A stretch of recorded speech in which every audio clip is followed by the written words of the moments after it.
on the block. An improvement talaga for Panaga because so far she's in number 3 top blockers for this conference. As Santos finds the open space, drills it in, making it 10-7 here in the first set. She saw that Pangs was late for the cross-court block and doon na lang niya diniin yung palo. Eskwelahan. Pare-pareho ng shirt. Yes, mga parang inassign pumunta sa laro. In the meantime, Pons too far away. The lead is 3. At the start of this set pa lang, we saw earlier the numbers of the unforced errors from both squads, but Creamline already had... Gandler serve in play. Valdez on the combination. Handled by Gandler. Back row at work. Pons reaches it to Gia. The shot of Carlos still alive. Santos gets near West sprawling. The jam on Bea de Leon. Tracked down by Pons. And this crowd is screaming. And listen to this crowd. Enjoy the moment. Though Creamline was caught napping there. But that was a very good decision from Cayuna, setting up her middle attackers because she saw na nagsiscramble pa sa floor defense position yung Creamline. After that, a free ball. So getting at this point, 4 points. On the floor, Pons shoots. Gandler says, I'm ready for that. This one off the block. Lifted high by Negrito. Pons denied. Pons was finding that down the line angle, but Jel Cayuna was ready, and that angle is closed for Pons. Ay, ko. Kahit na nag-cross siya, may dalawang kamay na naka-ready doon sa kanya. Para yung uniform nila. Directing mo, mami, ipan mo. Kita mo para sila grade 1, row 1. Row 1 talaga eh. No? Oh! Alianza unable to hoist it up. So lumalaki na ang lamang dito ng signal. Jel Cayuna really trying to distribute her sets well. Grabe confidence ni Gandler. Las Comunal has been generally in control of the scoring and the lead in this opening set. Mishit, but a bit of a cut shot from Santos actually. Here comes Cayuna, sets Santos again, but Katindig reading it well. Santos tries it again and finds the open spot. Sobrang bilis mag-adjust ni Erica Santos. Earlier na-block siya sa down the line ni Eliza Valdez, but Jel Cayuna gave her another chance to find that seam in between two blockers. Usually the best. Gandler. On two we go with Cayuna. The counter by Pons. Katindig skidding. One hand on it and Carlos. parang siya si Iron Man. Kung pwede lang niya itaas uli, no? Pero na-realize na niya nung after that first touch, hindi na makakakuha ng second. Let's see. And there you have it. Yeah. Erica Santos getting the first set win for Signal by that opposite hit, finding the hands of Eliza Valdez. And Pure Gold, always Panalo. Play of the set brought to you by Pure Gold. The Pure Gold, always Panalo. First set ends at a 25-21 count at 2 apiece. Panaga with Gandler receiving. Gandler gets back the set. Boy, malakas ng Panalo ko si Gandler. Whenever she sees that space in the cross court, dun niya ididiin yung palo. But take a look at the position of the blockers also of Creamline. May gap in between and also bukas na bukas yung cross court. And siyempre may element of surprise. In the meantime, hindi naman pwede lagi mong gagawin yan. Pero ito, it worked. Kumawi din si Jel Cayuna with that 1-2 play. We actually have two very good setters battling each other here. And now the serve will belong to one of those setters. Kayo what she has done so far. 7 yan kanina, ngayon 10 na. Bea de Leon, no firm contact. Santos and manages to kick it outside. And we are tied at 7. It's actually hard to block Erica Santos kasi pag nakita niya na una yung blocker sa kanya, she will face down the line. Parang nagsha-shadow yung isa sa isa. Cayuna. You are incredible, Miss Santos.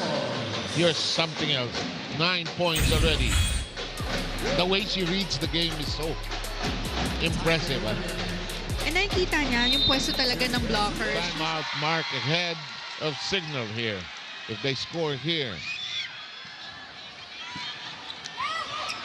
Oh, Cayuna so flexible and so versatile. We're not at that 15. so we're seeing a lot of 1-2 plays from both players. So it's important for them not to forget that they are in the front row. And they could easily do that if the first ball or defense is too near the net. Take it away or take it away. It'll be fought for with every toss and spike in every volley. That's inside, down the line hit from Erica Santos. What can she not do on that right flank? Spike of the set at insenyo ng Duncan, pasalubong ng bayan. Kasi Erica, hirap kuminsan sundan kasi nag-alternate yung dalawang to. Ito naman, Gandler. Got it to go. Ayan, tabla na naman. Quick side out for Signal. Hindi nila hinahayaan lumaki ang lamang dito ng cream line. Parang dikit lang. Dikit lang. Huwag kang bibitaw. Huwag mo lalamangin ng cream line ng dalawa, tatlo. First set, keep that in mind. 25-21. Pons, very tight set. Oh, that'll give the lead back to Signal, 18-17. Ito yung mga times na talagang nagsistep up si Vanny Gandler pag dikdikan na and then kailangan nila makakuha ng puntos. She's always... For Signal with 11, Gandler with 8. Pons has 7. Pons keeps that in play. Here comes the set by Cayuna. Oh! And Gandler beginning to hum here. Gandler now with 9. One apiece. Signal took the first, cream line roaring back in the second. Santos shoots away. De Guzman tosses it. Handled well. Cayuna says, get out of there. Santos. Natindig. Inabot kay Cayuna. Na pick up ni Gandler. Lalong isip. Carlos with a post. Valdez. Gandler. Lalong isip. Gets it to Bay. Talagang diniin na lang ni Lalong Isip sa down the line. Bantay sarado na yung cross-court nila. Much better defense we're seeing now from the Cool Smashers. But she saw the gap in that cross. Gandler. Lalong isip. Scores again. A good effort though from Tots Carlos. Hindi na nga lang niya naabutan yung off-the-block hit na yon ni Lalong Isip.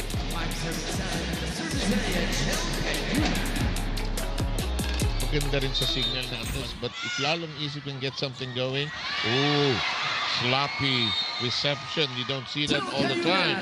That is now 3 straight points coming. Gia serving. Cayuna setting. Gandler gets that to fall in.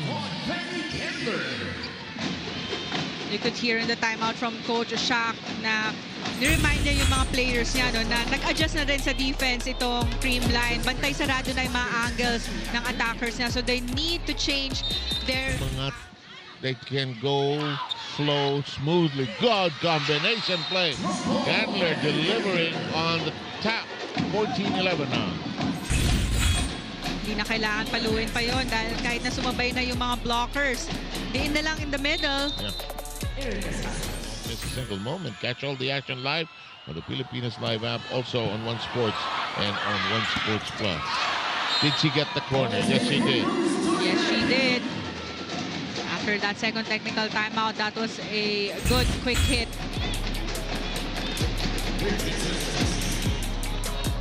Doria Aquino finding that corner. Very good attorneys. He's a volleyball fan. Attorney Romy Macalintag who's watching. Thank you, sir, for enjoying the games with us. In the meantime, alam mo ang volleyball kasi all ages eh. Merong, nakita ko yung post ng Temica Reyes, yung Lola, pinausap niya.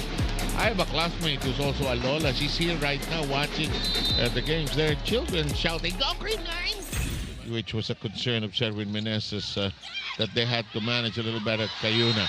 Ano ba ang galing ni Jel Cayuna? Pag alam niyang malapit sa net at frontline siya, iuhulog na niya.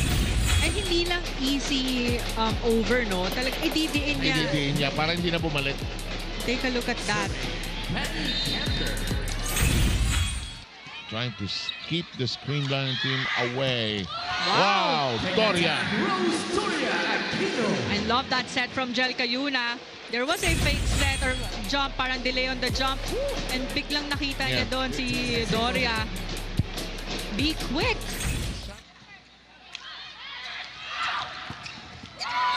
That is inside. Signal has managed to keep Creamline in check. They were waiting for that cross court. Ang laki, dalawa yung nakabantay sa cross court na yon kay Erica Santos. And we know also is down the line. Kaya ang hirap din iwan yun. Oo nga naman. Hey, Doria's been a contributor. Gandler whips it inside. There was a delay on the defense of Creamline. Gandler with 15 markers.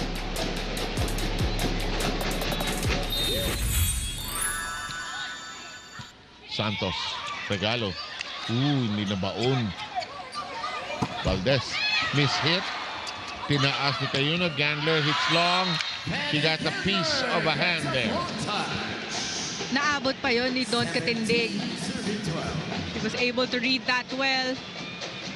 And the set from Cayuna, medyo dikit pa yung bola sa net, but she was able to set that up on one-handed set for Vanny Gandler. Tayo ng tugon tayo. Carlos, solid. Cayuna with a quick look at the other end. That's inside. That was inside. From the back row, Erica Santos targeting long ball.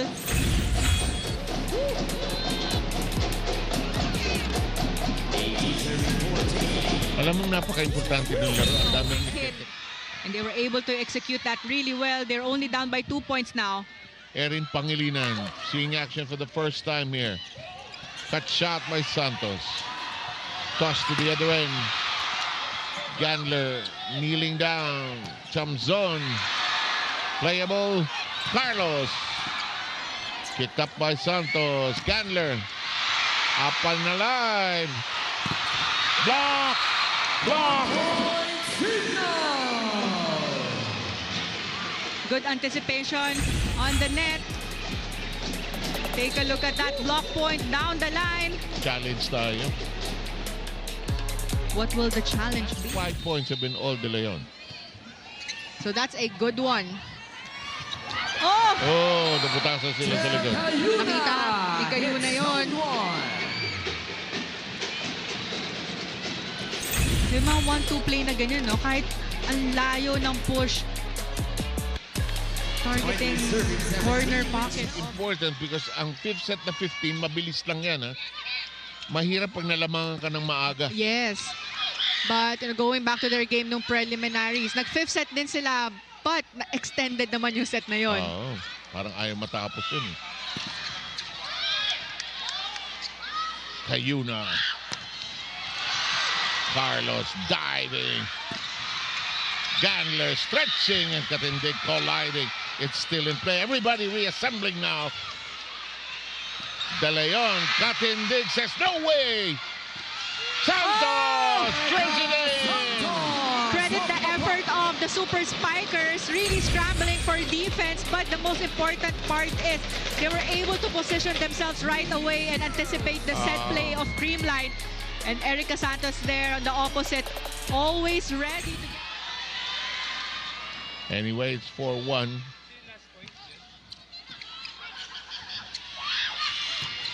Gandler, got it, got it.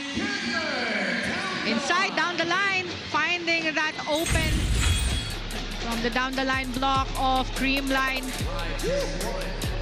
Ang hirap ng angulo ni Vanny na yun. Welcome to Tension Theater. That was a short pass. Oh, that's in. I think Chamchon got it. Yes, it was inside. Tin Chamzon was able. Kanina pa niya sinusubukan yan eh. Yung cross court na ganyan, no? Oh. Uh-oh. Delayed release, huh? Oh! Johnson beginning to percolate. Same angle, cross court. Take a look at that again. Ang layo ng position ng blockers. Take a look. Sarado yung down the line and dumikit din si Bailey. Big cluster counter by Creamline. Alive. Back row. Spin by Atienza. Pons calculates. It's in the air. Cayuna says get out of the way. Go to Santos. Block. Santos keeps it alive. Cayuna reverses. The shot by Gandler. It's also alive. Pons. We are going to take a while here. Cayuna will go to Johnson. What a recovery. What a game by Johnson. That was the third time she targeted that cross court. And it was not an easy ball. That was a lot of long rally. She has produced 6 points, 4 of them in this set.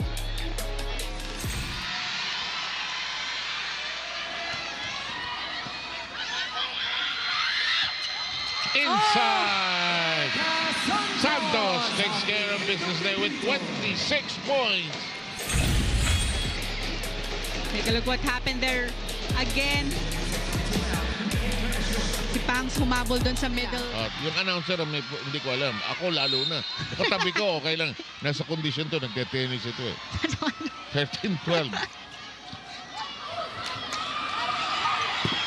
And there you go. Good first ball. Vanny Gandler has the hot hands for signals. And we are at match point. In between two blockers.